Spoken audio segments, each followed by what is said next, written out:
just going to take a minute to introduce you to our viewers. Tendayi Viki is an award-winning author and innovator.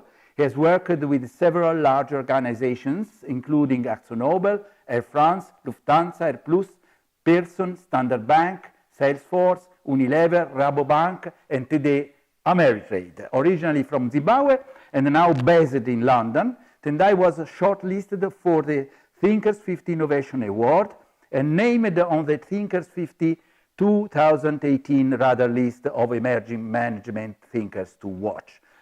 We are speaking today about his third book, is Pirates in the Navy, and he wrote two other books, the Corporate Startup and the Lean Product Life Cycle. I'd like to start with the title of your book, because the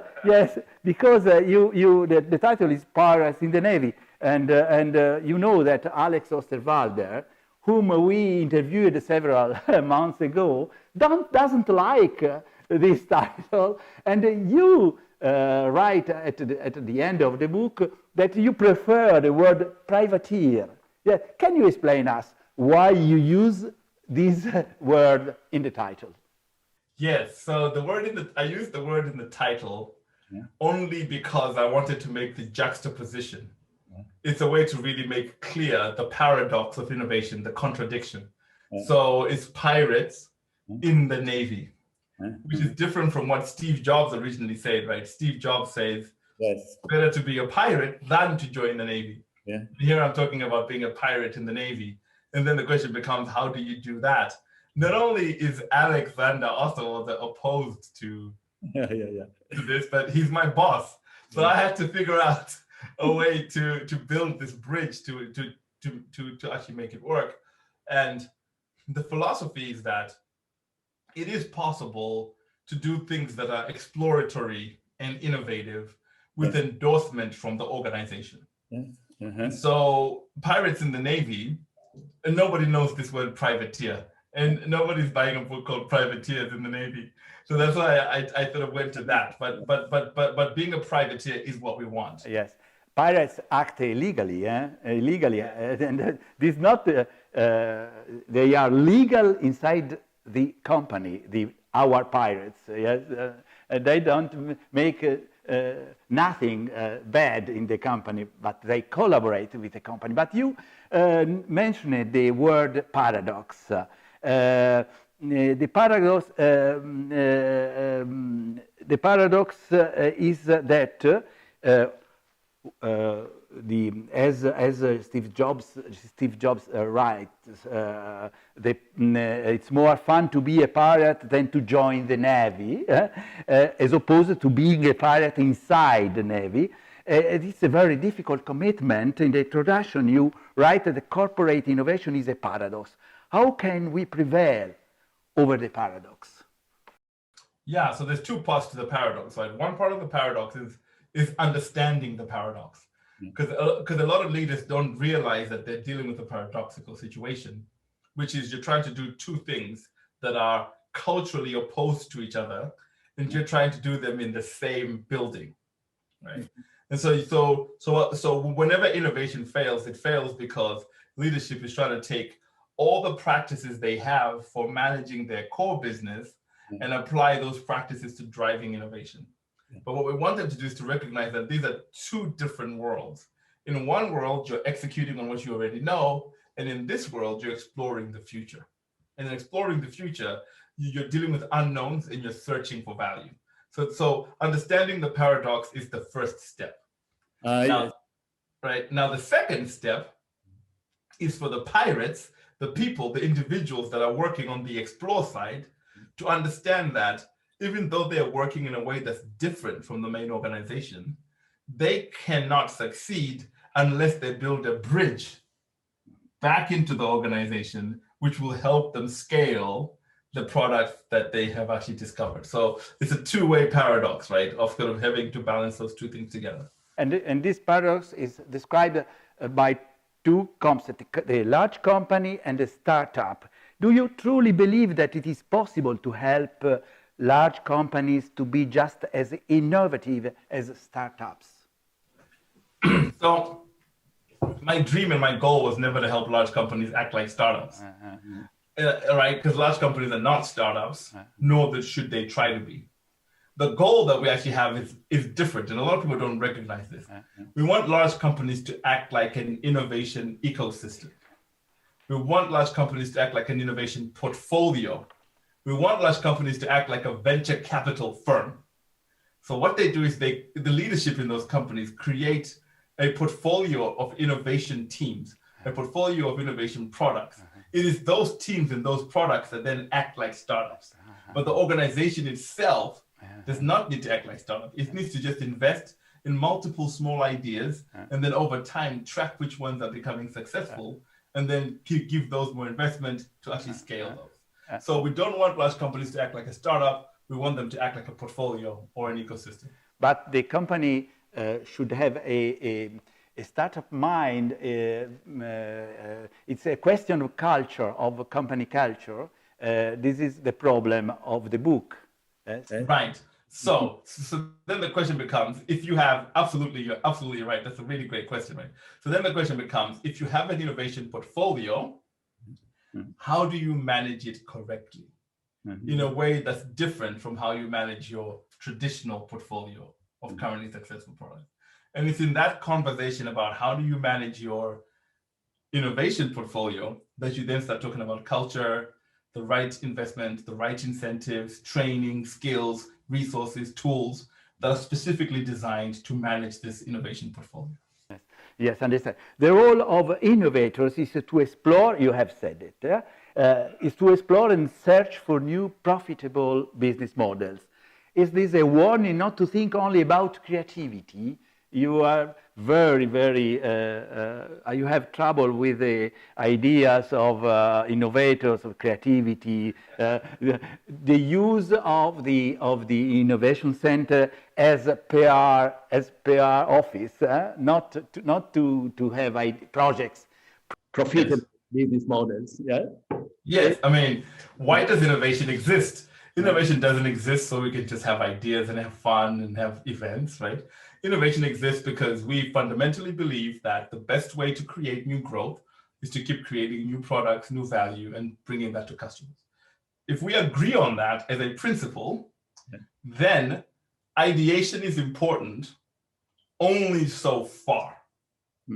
After that point, we have to then think of ways to take those ideas from ideas to business.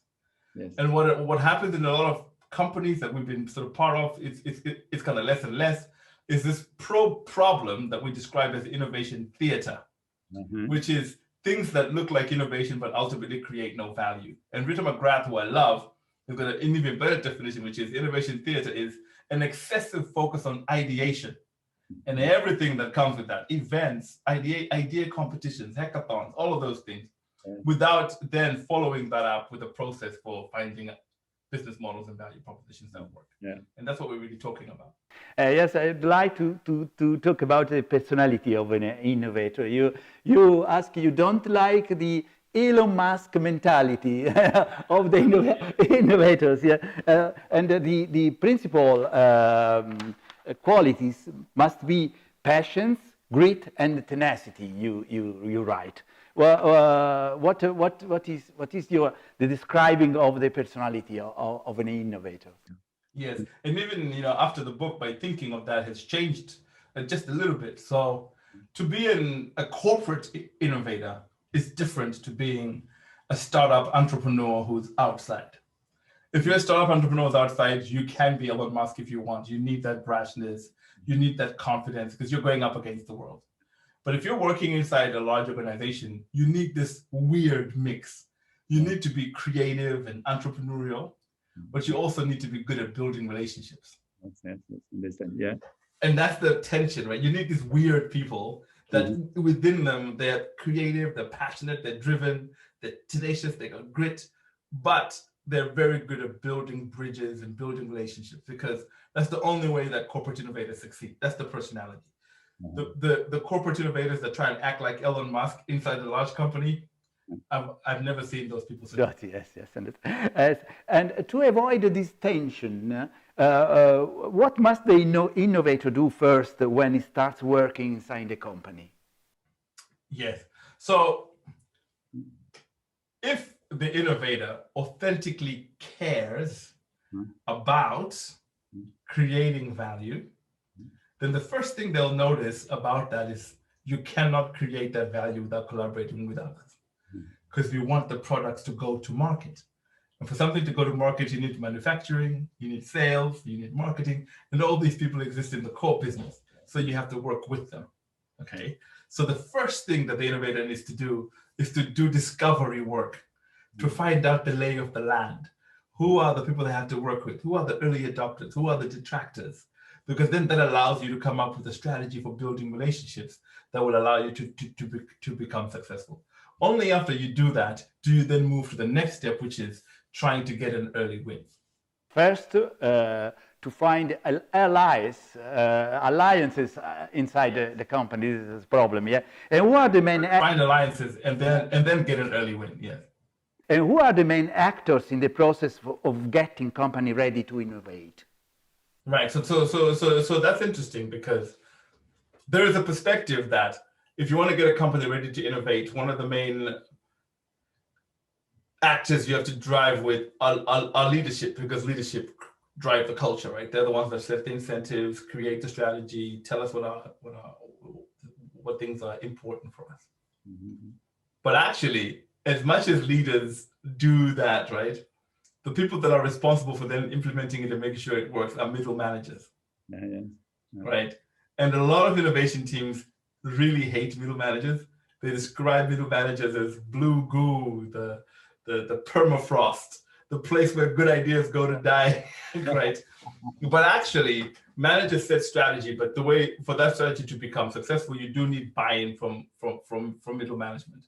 And then after that, you've got the innovation teams themselves that can be, the energy behind the movement, bringing out new ideas, showing leaders new ways to work.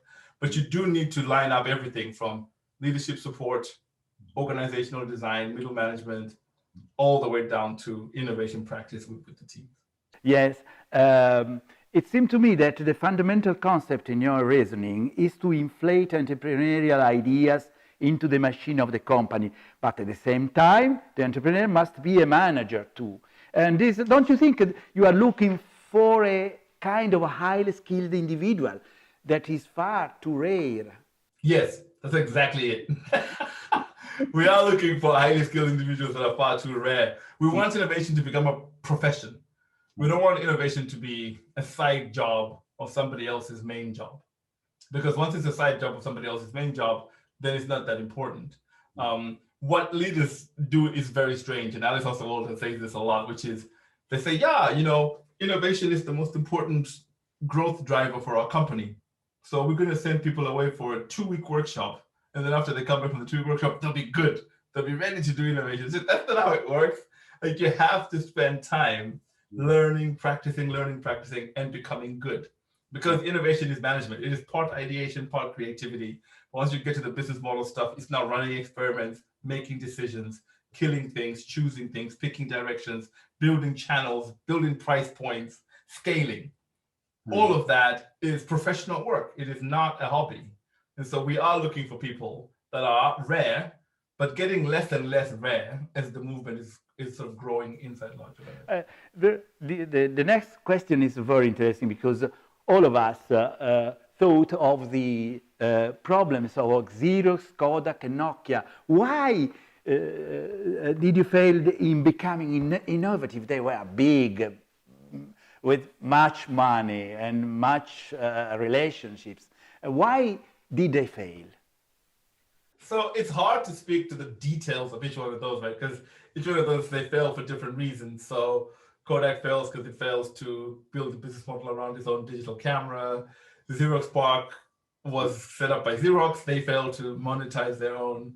And then you look at Blockbuster, it fails for a different reason. So, but all the reasons are normally around, and even with Nokia, all the reasons are normally around the constraints of the current business and how that limits people from exploring new opportunities. And so that's why you need leaders that are ambidextrous, that are willing to think about current strategy and future facing strategy at the same time, and make sure that they're giving each equal attention and resource to ensure that they're driving the future. And they didn't succeed to cope with Apple, with the new digital companies. Yes, it's right. In the conclusion, no. What are the problems inherent in Italian innovation strategies and practices? Do you have any advice for our entrepreneurs? So here's what's interesting. There's nothing unique about Italian problems when it comes to innovation inside large companies. Italian problems, innovation inside large companies are the same problems in America, same problems in Russia, same problems in Australia and South Africa. And these are human problems. And the human problem is, what do you do when you become successful, right? Because the human tendency is to rest and relax when you become successful and just start living off your success rather than thinking about the future. And so that human problem seeps into the organization and becomes institutionalized in the bureaucracy of running the large company. And that's what we're up against in every society, in every company, is how do you break that kind of complacency, if you want to call that, that's created by success. Because Kodak was successful, Blockbuster was successful, Nokia was successful, Xerox was successful.